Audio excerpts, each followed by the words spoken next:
I never imagined my own brother would send me a checklist before his wedding that ended with a sentence questioning whether I deserved to be there. At first I laughed because it sounded ridiculous, but the moment I opened the attachment, every smile disappeared. By the time I reached the last page, I realized he was not inviting me to celebrate with him. He was demanding that I buy my way back into a family that had spent years treating my sacrifices like obligations. My name is Mallory Pierce. I was 32 years old, working as a compliance manager for an investment company, and I had spent most of my adult life cleaning up after my older brother, Grant. My parents, Diane and Wallace, always described him as ambitious and misunderstood. I saw someone who rushed into disasters and expected everyone else to absorb the cost. Somehow, every family crisis ended with me giving up something while Grant walked away with another chance. The pattern started when I was still a teenager. After drinking at a graduation party, Grant crashed our father's truck into a stone wall, abandoned it, and called me in the middle of the night, terrified that our parents would throw him out. I helped him bring the truck home and accepted the blame myself. I lost my driving privileges for months and worked weekends to pay for repairs. Grant swore he would make it right someday, but someday never came. Years later he convinced everyone he was destined to become a successful restaurant owner. Because I had built a stable career, my parents insisted I should help him chase his dream. Against my better judgment, I loaned him $84,000 under a signed agreement. He made a few payments, then stopped completely. The restaurant failed within 14 months, but Grant blamed landlords, suppliers, bad reviews, and everyone except himself. My parents begged me to forgive the debt because family mattered more than money. Everything became even more complicated after Grant got engaged to a woman named Vanessa. She came from a wealthy family that owned several successful construction companies, and she seemed genuinely kind. The problem was that Grant had painted himself as a financially successful entrepreneur. According to him, I had happily invested in his businesses because we were practically partners. None of it was true, but I stayed quiet, hoping the lies would eventually collapse on their own. 3 weeks before the wedding, an email landed in my inbox with the subject line 5 conditions for your attendance. The first demand ordered me to wire $30,000 within 72 hours. The second required me to erase the old restaurant loan forever. The third insisted I hand over my grandmother's sapphire bracelet because Grant had already promised it to Vanessa. The remaining conditions stripped away my dignity by controlling where I sat, what I wore, and even forcing me to read a public apology praising my brother while calling our financial dispute nothing more than a misunderstanding. What hurt even more than the list was seeing my parents copied on the email. Instead of defending me, my mother replied that everyone deserved one peaceful wedding weekend, while my father suggested I stop making things difficult. As I reread the legal document attached to the email, one paragraph immediately caught my attention. Hidden inside the paperwork was language stating that I approved every financial commitment connected to the wedding. My instincts told me something far more dangerous was happening behind the scenes. I immediately forwarded everything to my closest friend, Tessa. She worked in corporate accounting, and after reading the documents, she urged me not to sign a single page. Instead, she suggested checking my credit report. Within minutes, I discovered an unfamiliar business credit inquiry tied to an event company I had never heard of. Even stranger, the application listed an address where I had lived years earlier. The deeper we looked, the more obvious it became that someone had been using my identity without my knowledge. The attorney who had handled my original loan agreement immediately contacted the lender. What she uncovered made my stomach turn. Grant had opened a business credit line exceeding $100,000 using forged copies of my signature and old financial documents I had trusted him with years earlier. According to the paperwork, I supposedly owned part of the company and had personally guaranteed the debt. Much of that money had already been spent paying wedding vendors, luxury expenses, and even his expensive sports car lease. Everything suddenly made perfect sense. The $30,000 would refill the drained wedding account. Forgiving the restaurant loan would erase the biggest debt he already owed me. Signing the release would make it appear that I had approved every fraudulent transaction from the beginning. Even the forced public apology had a purpose. If I stood in front of hundreds of guests admitting everything was a misunderstanding, Grant could use my own words to support his lies if the fraud was ever questioned. Instead of arguing with my family, I quietly froze my credit, filed identity theft reports, contacted the police, and handed every piece of evidence to my attorney. While Grant flooded my phone with angry messages demanding obedience, I booked the vacation I had postponed years earlier because I had once sacrificed my savings to rescue his failing business. Then I ordered a polished walnut presentation box, placed carefully prepared documents inside, and arranged for it to arrive during the wedding reception. Grant expected that box to contain the money he believed I owed him. He had no idea it actually contained the truth that would destroy everything he had built. I flew to Bali 2 days before the rehearsal dinner, and for the first time in years, I chose my own peace over someone else's emergency.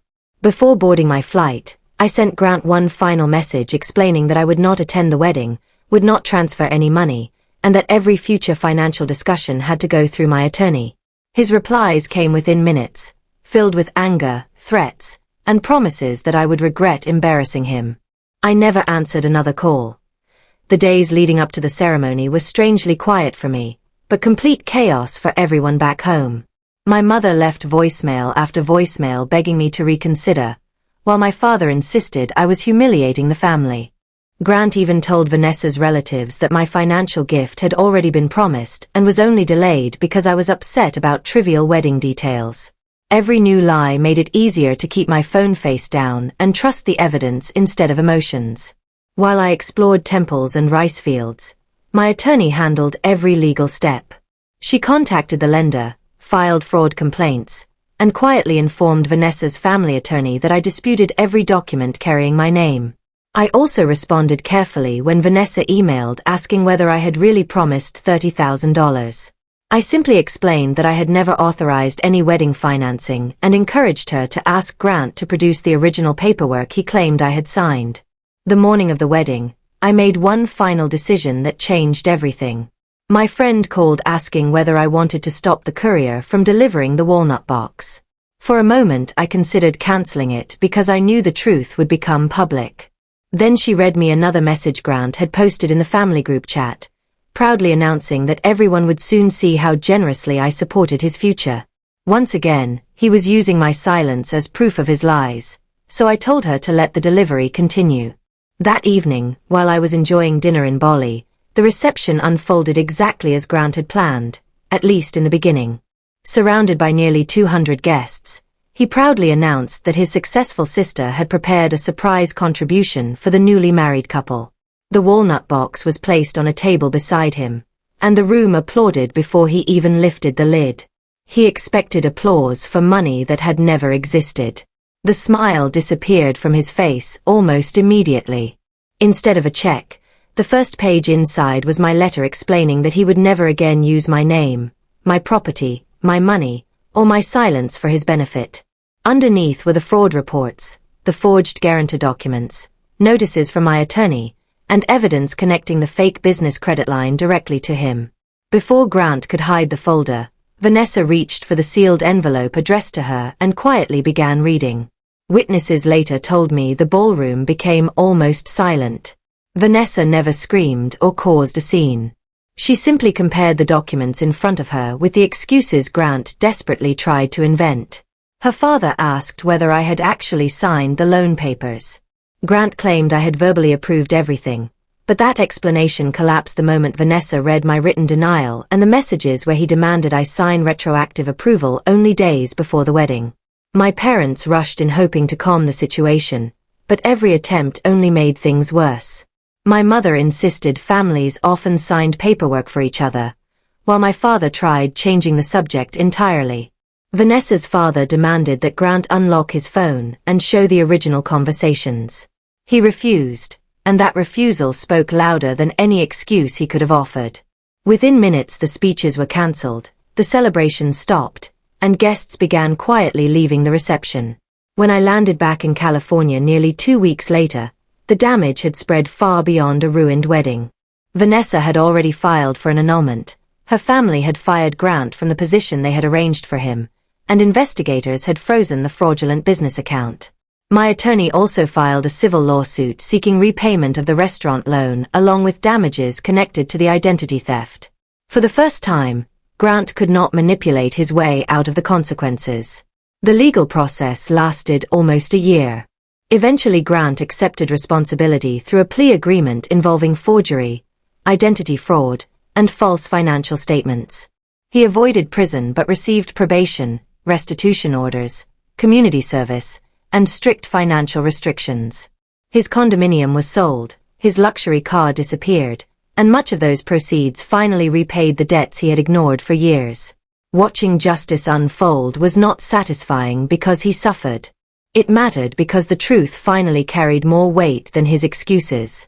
My relationship with my parents took much longer to repair. They eventually admitted they had spent years expecting me to rescue Grant while calling those sacrifices proof that I was the stronger child. I refused to return to that version of our family. Instead, I established clear boundaries that included no discussions about Grant's finances, no surprise visits, and no pressure to forgive behavior that had never truly changed. Surprisingly, those boundaries created the healthiest relationship we had ever shared. People still ask whether I regret sending that walnut box to the reception instead of handling everything privately. I honestly wish Vanessa had learned the truth under different circumstances because she deserved far better than discovering it during her own wedding. But Grant chose the audience, the microphone, and the public presentation because he believed my silence would protect him one last time. All I did was refuse to help him maintain another lie. Looking back, the most valuable thing I recovered was never the money. It was my ability to say no without feeling guilty. For years I confused sacrifice with love because that was how my family measured loyalty. Walking away taught me something completely different. Real love never demands humiliation, forged signatures, or endless forgiveness for repeated betrayal. The day I boarded that flight to Bali, I stopped protecting someone else's deception and finally started protecting my own future.